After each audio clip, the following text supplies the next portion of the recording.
अगर आप भी चाहते हैं राजीव रॉक्स के ऑडियो और वीडियो सबसे पहले आप तक पहुंचे, तो लाल बटन को दबाकर चैनल को सब्सक्राइब जरूर करें और साथ में बेल आइकन को दबाना ना भूलें।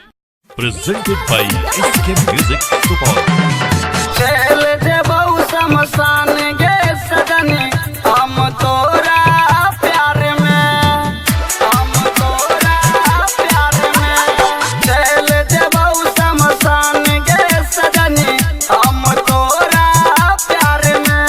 अजाई थी तो जो याद करते रही है अपन ससुराल में। अजाई थी तो जो याद करते रही है अपन ससुराल में।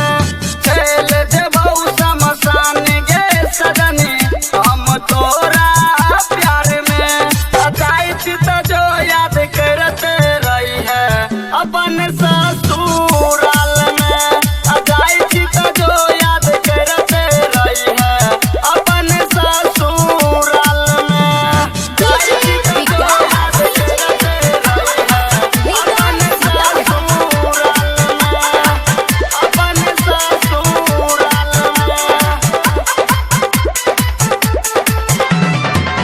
प्यार में बनलही तू हमरा छी छोरा।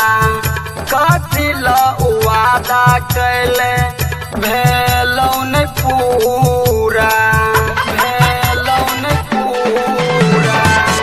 प्यार में बनलही तू हमरा छी छोरा।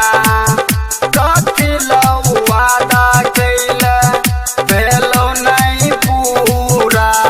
खैने रहियौ क्रिया गे रानी जीवो नहीं संसार में। खैने रहियौ क्रिया गे रानी जीवो नहीं संसार में।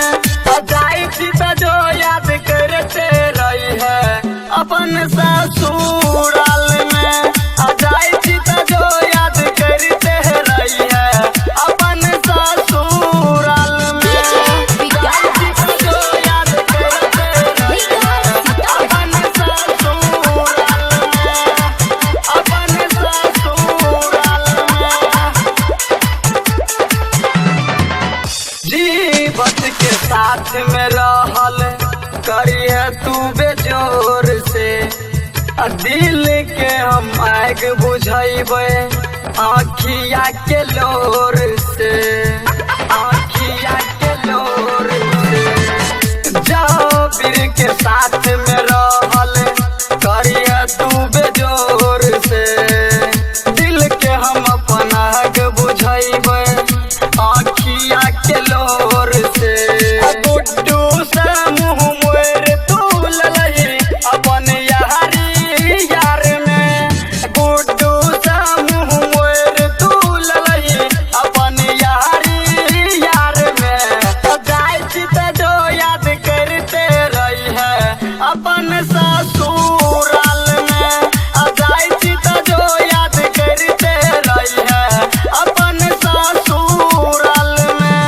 Presented by SK Music Support।